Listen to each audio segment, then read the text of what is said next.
Hola, ¿qué tal? ¿Cómo están? Muy buenas noches.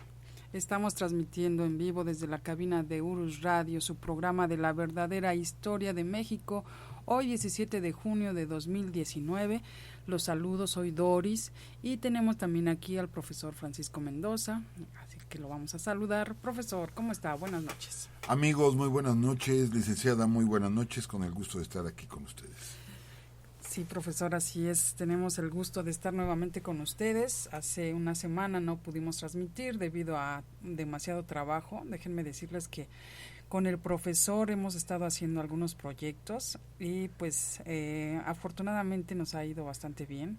El profesor ha estado dando algunos diplomados y bueno, el diplomado es de tanatología, si mal no recuerdo, ¿verdad, profesor? Bueno, sí, estamos dando algunos diplomados, aparte de sexualidad humana, tanatología, desarrollo personal, etcétera. Y hace poquito nos invitaron también, todavía no tenemos la fecha y el lugar exacto, también a dar algunas pláticas y conferencias de historia de México. ¿Ven? Entonces son bastantes cosas que pues absorben al profesor y bueno, de alguna manera estoy un poquito también ahí incluida, por decirlo así, en el proyecto. Y pues bueno, desafortunadamente pues ya no nos fue posible transmitir la semana pasada, pero aquí estamos nuevamente. Y pues, profesor, ¿cuál es el tema de hoy? Vamos a continuar con los romances. Grandes romances en la historia de México. Estamos como muy acostumbrados a la historia de México, a la parte más que nada bélica, política también, pero casi la historia personal, pues no somos como muy, no estamos muy enterados. Entonces, pues hemos hecho algunas investigaciones al respecto y pues han aparecido cosas extraordinarias, como ya hemos platicado aquí con ustedes, ¿no? De González Bocanegra y su novia, bueno, su prima y novia Guadalupe, de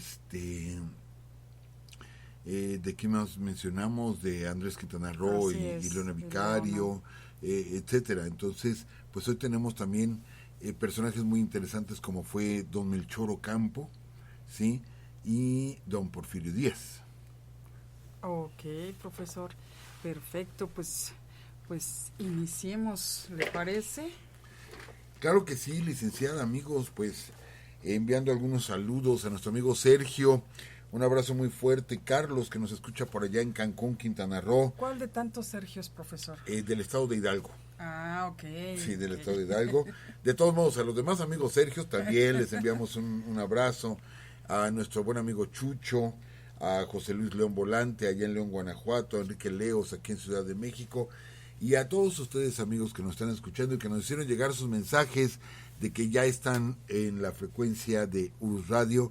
Pues sean ustedes bienvenidos y comencemos a platicar de estos extraordinarios romances en la historia de México. Melchor Ocampo. Melchor Ocampo es más el estado de Michoacán. Es Michoacán de Melchor Ocampo o Michoacán de Ocampo. Vamos, imagínense la trascendencia de don Melchor, que bueno, Michoacán es la cuna de José María Morelos. Mas sin embargo, Morelia, antes se llamaba Valladolid, se le pone Morelia por Morelos, pero es solamente la ciudad capital. Ya para que el estado, todo el estado, lleve el nombre de don Melchor Ocampo fue por algo. O sea, no por cualquier cosa, fue por algo, fue gobernador del estado de Michoacán, un connotado liberal mexicano, hemos platicado algunas anécdotas de él, pero hoy platicaremos de algo que está... Ay, ¿cómo les digo, licenciada? ¿Cómo les digo a nuestros amigos? Que bueno, ya llegó el profesor René Martínez. Buenas noches, profesor, que lo vemos aquí en el chat. ¿Cómo explicar esta parte por la ironía?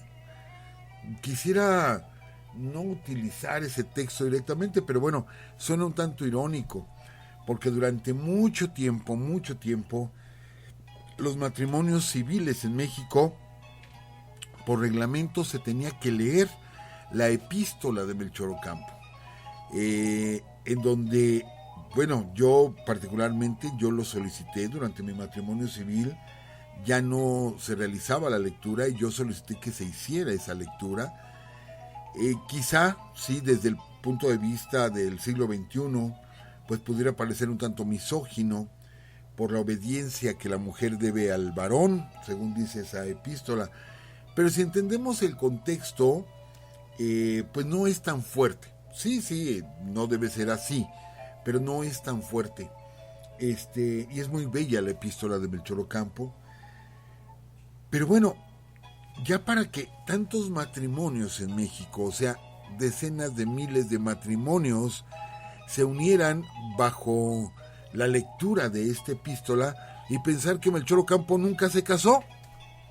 Melchor Ocampo nunca se casó, mas sin embargo tuvo 4 hijas, tuvo romances, etcétera, y el señor pues fue papá soltero desde aquel tiempo. Y hay que explicar esto. Realmente Melchor Ocampo no sabemos quiénes fueron sus padres, ¿sí? Solo sabemos que él fue un niño expósito. Niño expósito es aquel niño que es abandonado a las puertas de una iglesia o a las puertas de un convento. Ya ven que lo hemos visto mucho en películas y todo, que agarran una canastita, ponen ahí al niño en la puerta, le dejan alguna carta, tocan y se echan a correr. Bueno, pues esto era real, totalmente real. Y Melchor Ocampo fue un niño expósito, ¿sí? Entonces, es adoptado Melchor Ocampo por la señora Francisca Javiera Tapia, ¿sí? Pero no solamente es adoptado don Melchor, sino también es adoptada una niña, Ana María Escobar. Esta niña era un poquito más grande que Melchor Ocampo, ¿sí? De tal forma que esta jovencita se dedica al cuidado de Melchor, cuando pues era, les digo, más pequeño de edad Melchor Ocampo. Crecen al lado de la señora Tapia, y un día la señora fallece. Melchor Ocampo tenía apenas 17 años, ¿sí? Y ella era dueña de una hacienda por ahí, por la población de Marabatío, en el estado de Michoacán. Esta hacienda llevaba el nombre de Hacienda de Pateo, y la hereda, ¿sí? Se la hereda a Melchor. De hecho, Ana María Escobar viene a ser como su hermana mayor, o bien como su nana, más o menos, ¿sí? Entonces, él le cambia el nombre a la hacienda, tal y como se le conoce ahora, la Hacienda de Pomoca. Nosotros seguido tenemos que pasar por esa carretera y yo veo los letreros donde señalan la salida de la autopista hacia la Hacienda de Pomoca. Desgraciadamente, actualmente los dueños son unos particulares y no permiten la visita a la hacienda. Pero bueno, esa hacienda perteneció a don Melchor Ocampo. ¿Pero qué creen, amigos? Crece Melchor y se empieza a dar una relación sentimental con su nana, o en este caso con su hermana mayor. Pero como eran niños expósitos, pues realmente no tenían ningún lazo consanguíneo, pero oficialmente, pues al ser adoptados, venían a ser hermanos. Entonces, aunque les digo, no eran hermanos, ellos lo sabían perfectamente que no eran hermanos, pero bueno, estamos hablando de la sociedad mexicana de mitad del siglo XIX, entonces ellos cuidan mucho esa relación de que no se haga pública, y pues sucede que ella se embaraza sin haberse casado, que para ese tiempo hubiera sido un escándalo, ¿sí? Y de hecho lo fue, pero aparte se embaraza de su propio hermano menor. Insisto, no eran hermanos y ellos lo sabían. Entonces ella se embaraza y Melchor Ocampo, que no quiere enfrentar esta situación, sale huyendo para Europa a estudiar ciencias, a seguirse preparando, mientras que Ana María se va a la ciudad de Morelia. Bueno, pues ya se imaginarán ustedes, amigos, cuando nace la niña que llevó por nombre Josefa, cuando nace la niña es entregada como expósita también, O sea, se la entregan a un convento. Lo mismo que vivieron Ana María y Melchor Ocampo, lo mismo hacen que viva su hija. Pero no solo ella, sino después tienen otra hija llamada Petra y también queda como expósita. Y luego tienen otra hija llamada Julia y también queda como expósita. Ah, caray. Sí, o sea que no querían hacer frente a los comentarios, a lo que, pues, a la presión de la gente, no querían hacerle frente. Y nótense amigos, ¿sí? La epístola de Melchor Ocampo que dice que la familia es el único medio legal, ¿sí?, de perpetuar la especie. Y bueno, Melchor Ocampo, pero para nada aplicó su epístola, para nada. Melchor visitaba de vez en cuando a sus hijas y sucede lo siguiente, sus hijas crecen sin saber, ¿sí?, sin saber quién era su madre, o sea, todavía más secretos. Y Josefa tenía alrededor de 10 años de edad, y en una visita que hace Melchor, ¿sí?, al convento donde estaba guardada Josefa, se da una, ¿cómo diremos?, una comunión muy fuerte entre su hija Josefa y él, por la astucia de la niña, la inteligencia y preparación de la niña, y decide sacarla y posteriormente sacar a sus otras 2 hijas del convento y les pone una nana para que las cuiden, y esta nana pues es Ana María, o sea, la propia nana de él, que viene a ser la mamá de sus hijas, pero ella sin saber que eran sus hijas. Yo no sé sinceramente cómo pudo aguantar ella cuidar a 3 niñas, y les digo, la más grandecita, Josefa, de 10 años, cuidarlas, educarlas, guiarlas, sin atreverse a decirles que era su propia madre, ¿sí? Pero no solo eso, sino que Melchor tiene otra hija más, Lucila, ¿sí?, que no se sabe, ahí sí, no se sabe, la historia no tiene el dato de quién fue su verdadera madre, de Lucila, pero la mete también de expósita, luego la saca, de tal forma que Ana María cuida 3 hijas de ella, más una que no es de ella, pero es de Melchor, y que no saben quién es la mamá. Imagínense qué tremendo desgarriate tenía don Melchor Ocampo. Mientras sabemos que Melchor Ocampo es un ideólogo de las leyes de reforma, ¿sí? Hemos platicado aquí muchas veces esa anécdota de Melchor Ocampo cuando se encuentra en la iglesia de Marabatío, ahí en Michoacán, y de pronto está en el atrio de la iglesia platicando con un sacerdote, cuando llega un natural, vamos a decirlo, acuérdense que siempre que decimos indio no es peyorativo, llega un indio con su hijo recién fallecido, lo trae en brazos y le pide la oportunidad al padre de enterrarlo. Acuérdense que antes de los panteones civiles, las personas que fallecían eran enterradas en los atrios de las iglesias. Entonces el padre le dice, sí, cómo no, te cuesta tanto dinero, ¿no? Y dice este indio, dice, padre, pues yo no tengo tanto dinero, o sea, soy un hombre pobre, no tengo esa cantidad. Y el padre se enoja y le dice, entonces sálalo y trágatelo, ¿sí? Pero aquí en la iglesia no lo vas a enterrar, simplemente porque no tenía dinero para enterrarlo. Esto indigna a Melchor Ocampo, entre esto y muchas cosas, pero él lo vive directamente, ve los abusos que cometía la iglesia, que se había empoderado del país, que era dueña de entre el 70 y 80% de los bienes nacionales, de universidades, hospitales, panteones, casas de renta, haciendas, etcétera. De todo era dueño de la iglesia, ¿sí? Y hacía un gran negocio, porque en México no existíamos si no fuera por la iglesia, porque la única manera de registrarnos era por la fe de bautismo, y la única manera de morir, ¿sí?, o de que se registrara nuestra muerte, era por el acta de defunción que daba la misma iglesia. Pero si no se les enterraba en panteón porque no tenían dinero para pagar, bueno, en el atrio, pues la persona no moría, simplemente desaparecía. Y bueno, ya lo hemos platicado aquí, los abusos. Acuérdense, amigos, no hablamos de la fe de las personas, es muy respetable para nosotros, hablamos de la iglesia como una institución que se dedicó a lucrar, se dedicó a hacer grandes negocios, y que también lo hemos comentado aquí, que es la gran traidora, la Iglesia como institución, la gran traidora de la historia de México. Pues bien, Melchor Ocampo se va en contra de la Iglesia, ¿sí? Pero sí, los detractores de Melchor Ocampo es lo que comentan. A ver, ¿cómo se puede ir en contra de la Iglesia hablando de moral si su vida era totalmente inmoral? Pues, ¿qué creen, amigos? Para el tiempo, mitad del siglo XIX, para la moralidad de ese tiempo, pues sí, ya le andaba muy mal don Melchor Ocampo, de plano. Pero bueno, comienza la Guerra de Reforma.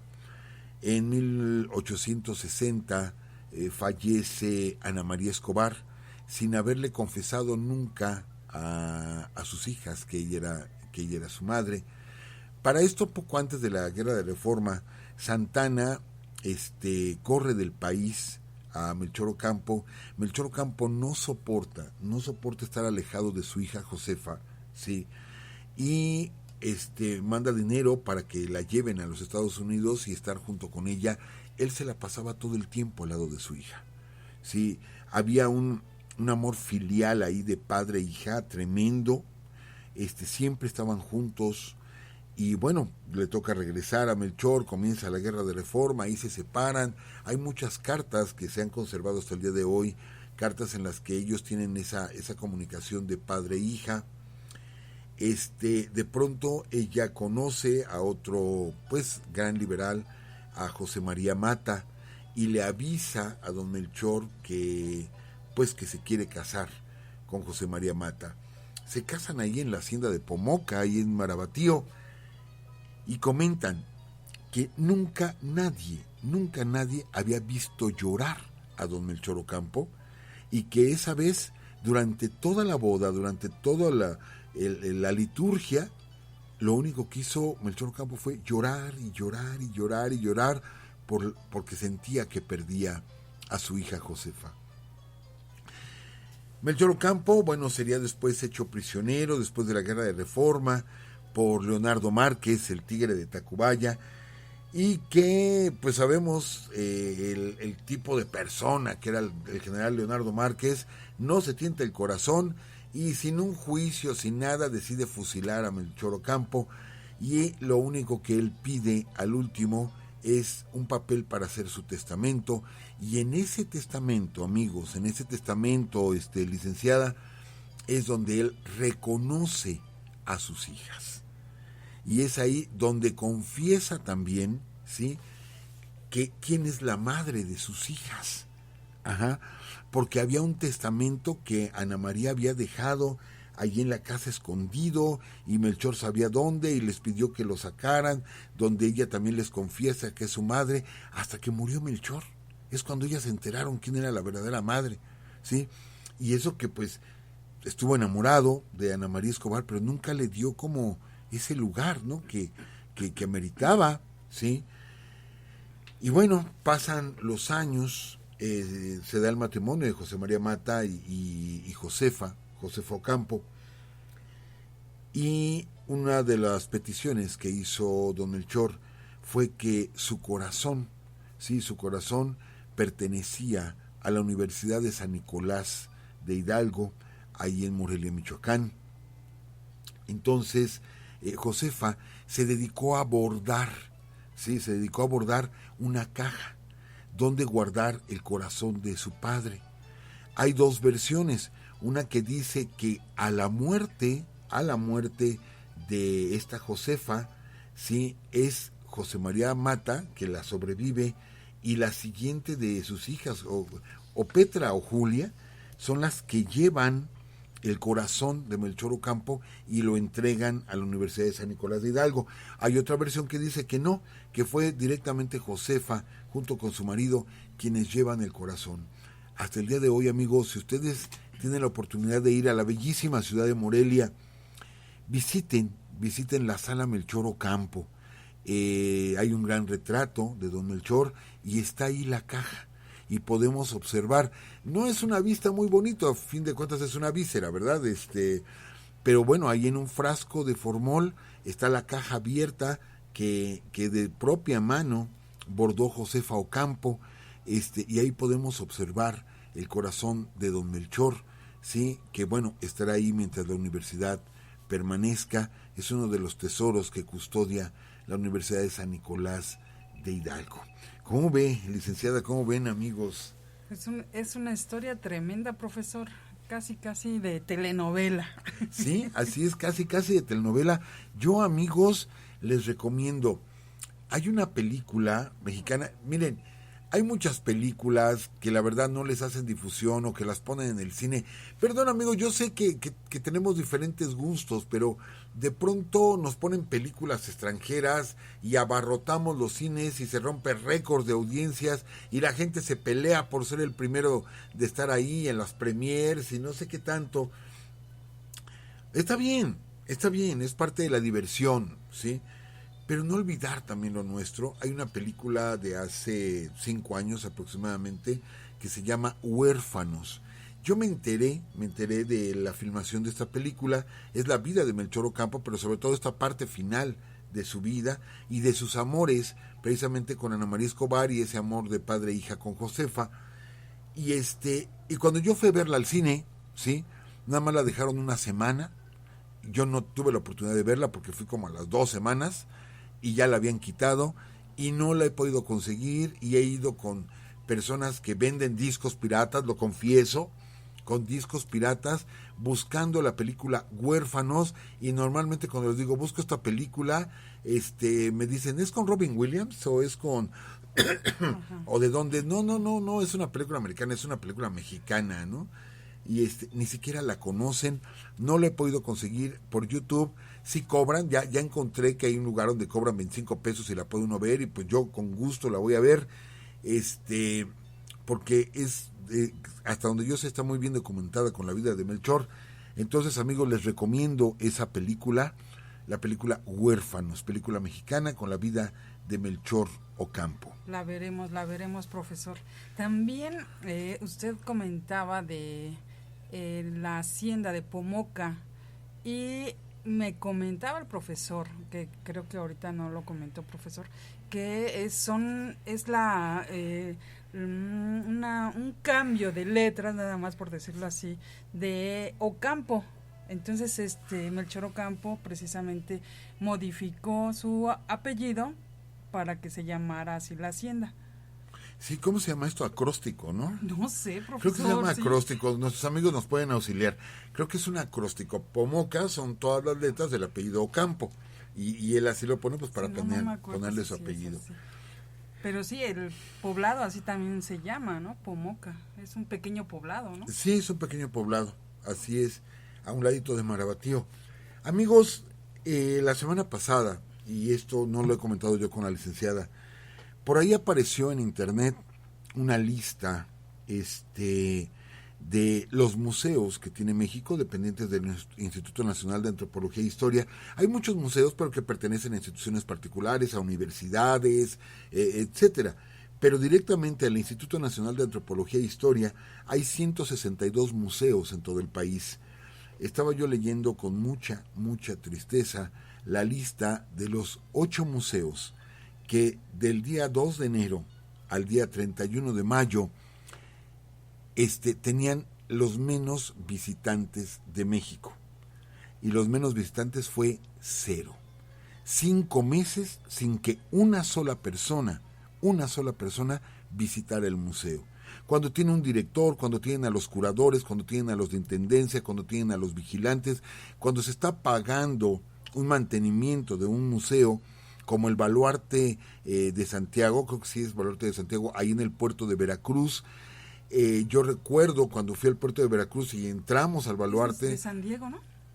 Creo que es de San Diego, es en Acapulco, es cierto, y el Baluarte de Santiago es en Veracruz, que es un lugar histórico desde donde se resistió las invasiones norteamericanas, las invasiones francesas, y que ahí se encuentran las famosas joyas del pescador o el tesoro del pescador, que aquí les platicamos ya esa historia donde un pescador mexicano en el margen de un río se mete a pescar y empieza a encontrar piezas de oro.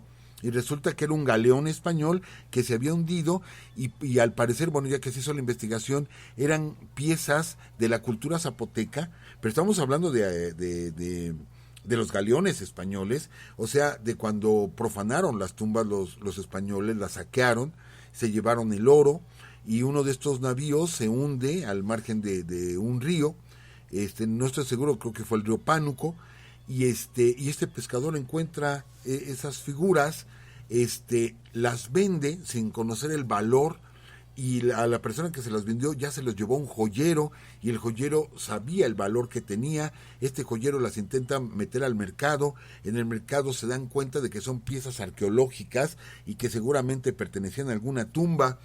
Entonces se hace la denuncia, comienza el Instituto Nacional de Antropología e Historia a hacer la investigación, hasta que dan con este pescador y lo obligan a que los lleve al lugar donde estaban, de donde estaba sacando estas piezas arqueológicas. Lo metieron a la cárcel, pero después, se abrió un juicio con este pescador, donde pues se demostraba que no había delito, que era un tesoro, y hay una ley sobre tesoros en México, de que se debe de denunciar el tesoro porque es propiedad de la nación, pero el 50% del valor económico comercial del tesoro pertenece a la persona que lo encontró, pero al pescador no le dieron nada. Bueno, platicamos toda esa historia aquí en Urus Radio. Bueno, pues el tesoro del pescador está en ese baluarte, en el puerto de Veracruz, de un lugar histórico de donde se defendió el puerto ante las invasiones norteamericana y francesa, y no habían tenido un solo visitante en 5 meses del año. Hay otro museo, el Museo del Soconusco, ¿sí?, con piezas de la cultura maya, de varias tumbas encontradas de la cultura maya, también sin un solo visitante, y otros museos más. Es una tristeza para nosotros aquí en Urus Radio el tener que decir esto, que haya museos que preservan nuestra historia. Caramba, está bien, ya ni siquiera los niños de la escuela han llevado, que yo sé que es cuando van el montonal de niños. Apenas esta semana tuve la oportunidad de estar en Teotihuacán entre semana en la mañana, cuando todo el mundo trabaja, y había mucha gente, quienes estaban turistas y niños de escuela, ¿sí?, correteando ahí entre las pirámides, no importa, pero los acercan a la historia. Sí, tenemos en el número 1 el Museo Nacional de Antropología e Historia, que recibe millones de visitantes. Llevaba, creo que hasta el mes de mayo, 1.400.000 visitantes. Pero tener museos tan importantes, pertenecientes, acuérdense, no son museos privados o particulares, son museos del Instituto Nacional de Antropología e Historia, son 162 museos que coordinan todo el país. Que haya museos, que se está gastando el dinero federal en su mantenimiento, en todos los gastos que ocasiona un museo, electricidad, agua, todo lo que ocasiona un museo, y que no haya un solo visitante, y que cuando vamos a museos, de pronto personas de la tercera edad no pagan, se hace descuentos a estudiantes, se hace descuentos a maestros, los maestros entran gratis, hay tantas facilidades para ir, y que no haya un solo visitante en 5 meses. Qué triste para nuestra historia, que es ignorada y despreciada de esta forma. Pero bueno, regresemos al programa. Perdón, amigos, perdón, licenciada, que de pronto me fui un poquito, pero si no me creen, busquen la nota, ¿sí? Visitantes de los museos en México, etcétera. La pueden buscar por internet, la van a encontrar y se van a entristecer o a enojar, como me enojé yo también. Pero regresemos. Porfirio Díaz. ¿Cuánto se ha dicho de Porfirio Díaz Mori? Se ha llevado, se ha traído, es de los pocos presidentes mexicanos cuyos restos no descansan en el país. Alguien decía, es el único cuyos restos no están en el país. No, hay otros, entre ellos Victoriano Huerta, que está en Texas, etcétera. Porfirio Díaz, no podemos negar, ¿sí?, es el villano de la Revolución Mexicana. O sea, su villanía hace explotar la Revolución Mexicana, es cierto. Pero que también es cierto que durante el gobierno de Porfirio Díaz, México se industrializó, México avanzó, México creció, México adquirió una personalidad muy importante a nivel mundial. También eso es cierto. Que Porfirio Díaz se olvidó por completo de la gente pobre, y que se rodeó de un círculo ahí de burgueses, un círculo de millonarios, que hasta el día de hoy, ¿sí?, siguen siendo esos millonarios. También es cierto. O sea, creo que Porfirio Díaz es un claroscuro, porque por un lado fue héroe de la batalla de Puebla, por otro lado fue el héroe de la batalla del 2 de abril, pero después su ambición personal lo lleva a buscar la presidencia, a luchar electoralmente contra Benito Juárez, y cuando estaba a punto de levantarse en armas en contra de Benito Juárez, se muere Benito Juárez y le deja el camino libre a Porfirio Díaz, porque ya nada más esperó que fuera presidente Lerdo de Tejada, y después se avienta Porfirio Díaz, solamente un lapso que le deja a su compadre la presidencia, y después la agarra, y hasta que la Revolución Mexicana se la quitó, ¿sí? Se quedó en el poder. Entonces es un claroscuro realmente Porfirio Díaz, pero con él se inaugura el siglo XX, con él se amplían los ferrocarriles, llega el cinematógrafo. Claro, pasaron tantas cosas pues porque estuvo mucho tiempo ahí en la presidencia. Entonces, tanto se ha hablado de Porfirio Díaz, pero hay cosas que no se han mencionado. Por ejemplo, esta historia es formidable, amigos, la historia de Juana Cata. Habíamos dicho que íbamos a platicar de su relación con Delfina, con su sobrina. Ya les dimos algunos datos de que él se enamora de su sobrina, es muchísimos años mayor que ella. Vamos, él la conoció niña, o sea, le vio dar sus primeros pasos. No se puede casar con Delfina por ser su sobrina, tiene que pedir un permiso, y el permiso se lo da Benito Juárez. Imagínense, amigos, le da el permiso Benito Juárez. Bueno, platicaremos más de Delfina, pero ahorita me interesaría mucho comentar lo que fue Juana Cata. Amigos, busquen en internet, ¿sí? A Juana Catalina, ¿sí? Amante de Porfirio Díaz, y sobre todo el palacete que tiene allá en Tehuantepec, en el Istmo. Fue una mujer sumamente conocida y reconocida allá en el Istmo de Tehuantepec. Pero cuando se estaba peleando, cuando la invasión francesa, pues sabemos que Porfirio Díaz andaba de un lado para otro, y la guerra de Reforma, etcétera, etcétera, y en una ocasión están a punto de capturar a Porfirio Díaz en una milpa, ¿sí? Y Juana Cata esconde a Porfirio Díaz debajo de la enagua, ¿sí? Debajo de esas faldas, ya ven que eran hasta el piso y que eran metros y metros y metros de tela. Pues ella esconde a Porfirio Díaz, o bueno, era el rumor popular, y Porfirio nunca lo negó, ¿sí? Nunca dijo no fue cierto, y dicen que el que calla otorga. Pero Porfirio sí reconoció que Juana Cata le salvó la vida. Juana Catalina era una mujer muy bella, comienza como vendedora de cigarrillos y después se convierte en empresaria. Ella, muchos dicen que era indígena, no, era mestiza, pero con rasgos muy indígenas, pero a ella le debemos de alguna manera el traje de tehuana. Ya estaba como la base del traje de tehuana, pero ella es la que lo adorna. Ya ven que las tehuanas, el estilo es llevar collares de oro, aretes de oro, o sea, mucho oro encima. El traje, el traje más conocido o más folclórico de las tehuanas. Bueno, pues esto se le debe precisamente a Juana Cata, que es benefactora del Istmo de Tehuantepec, y no tiene mucho. En el año 2013 apenas se le declaró por el estado de Oaxaca como benefactora. Busquen, amigos, las fotografías del palacete que Porfirio Díaz le manda construir ahí en Tehuantepec a Juana Cata, y que es una réplica del castillo de Chapultepec. Hagan de cuenta que es un castillo de Chapultepec chiquito.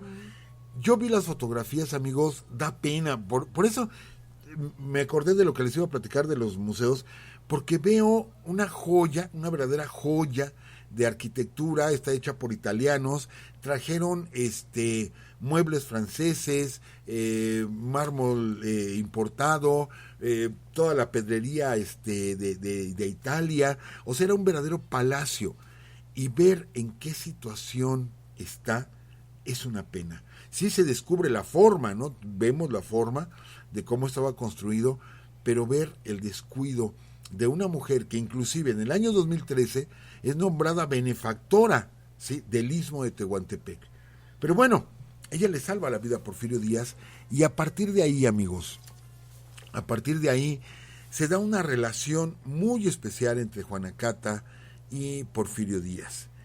Pero Porfirio no iba a olvidar los favores recibidos, y cuando él llega a la presidencia de la República, no se le olvidó, ¿sí?, lo que Juana Cata hizo por él. Le manda a construir ese palacete, ¿sí?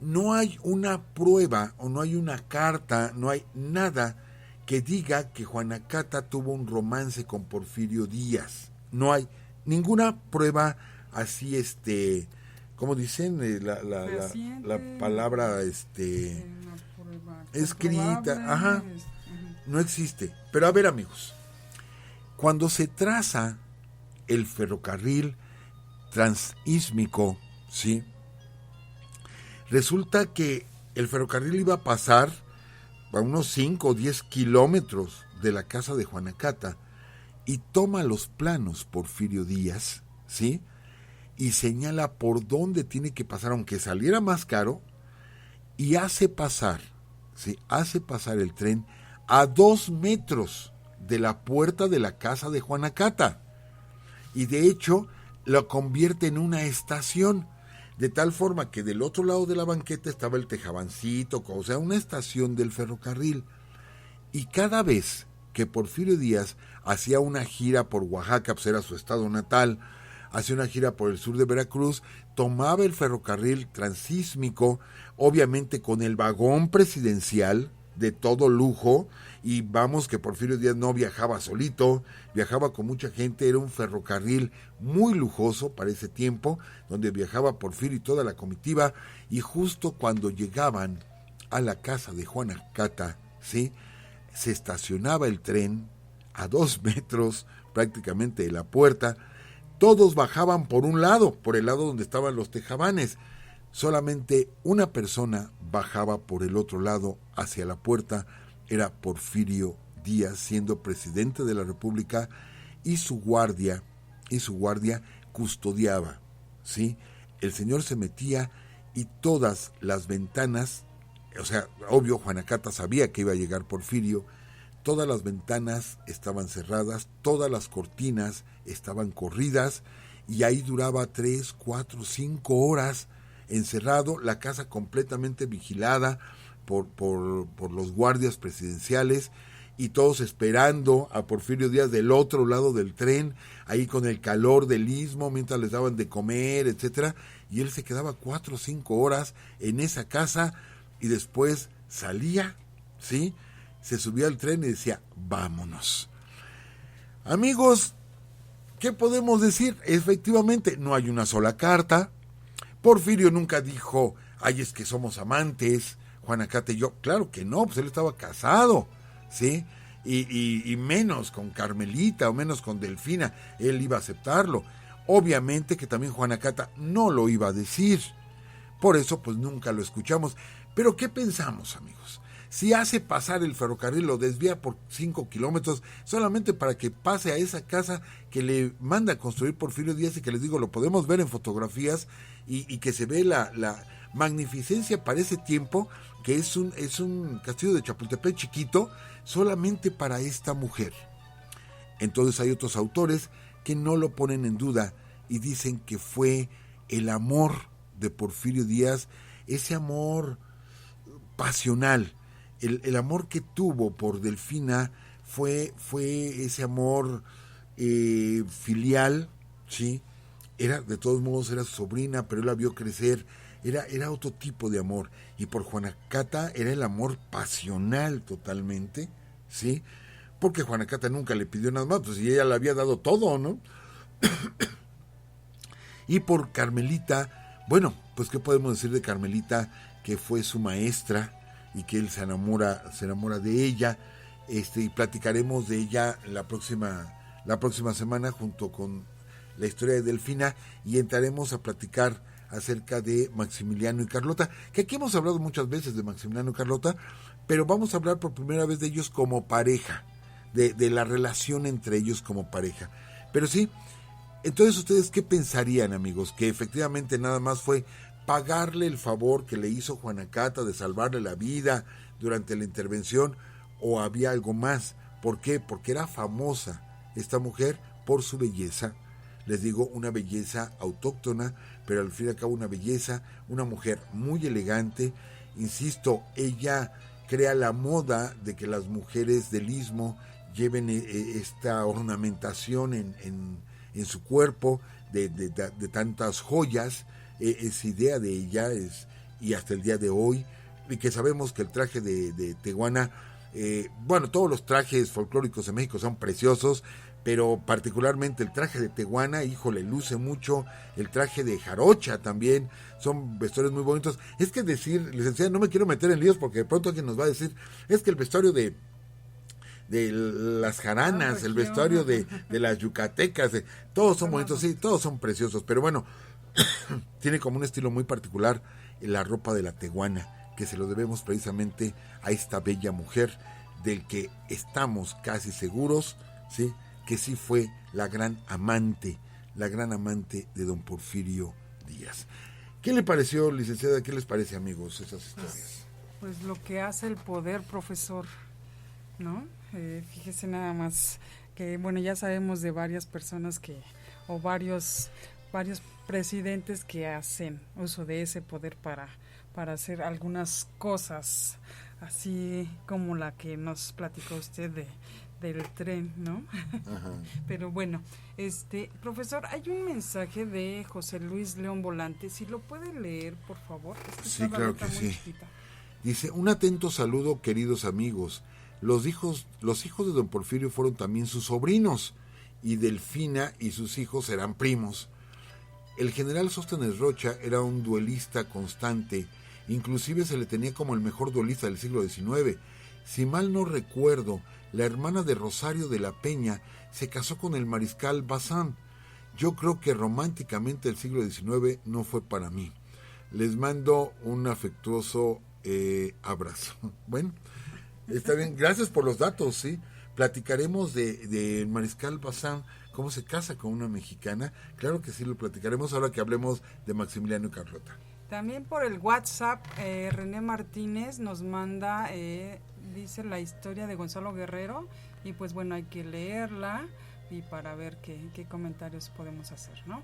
Y también les queremos agradecer a todos los que están en el chat, que bueno, ahora son poquitos. René Martínez Rojas, Luz dice: hola, buenas noches, ya se les extrañaba. Juan Pablo Abarca: muy interesante, profe, como dicen, más vale poder que dinero. Y también Paco Rodarte en el WhatsApp dice: aparte del WhatsApp, ¿en qué chat están? Agreguen. Bueno, también estamos en Facebook y aquí en nuestro muro de Spreaker, aquí también nos puedes encontrar. Tenemos varias oportunidades de comunicarnos. Y pues bueno, profesor, muchas gracias a todos ustedes. Les decía la semana pasada que estamos ya en Spotify. Creo que aquella vez lo pronuncié mal pero bueno, es Spotify. Creo a pronunciarlo correctamente, profesor. Sí, hizo la corrección nuestro amigo César Correa, que no era Sporty, sino Spotify. Sí, gracias. Y bueno, comentarles, amigos, en los pocos segundos que nos quedan, nos están escuchando ya más de 1,500 personas por semana. Así es, profesor. Ajá. Sí, de hecho nos escuchan y bajan también los programas, los diferentes programas, porque en sí el programa de la semana lo oyen como 300, pero ya haciendo la estadística de todos los programas que escuchan, sí es esa cantidad. Y bueno, también nos preguntaban que si estábamos en Apple Music. No me acuerdo, profesor, ¿cómo era? No recuerdo. El chiste es que hablaban de Apple. ¡Ay, se está acabando el tiempo! ¡Ay, nos vemos! Que estén muy bien, cuídense y bueno, ya lo vemos la próxima semana. Hasta luego.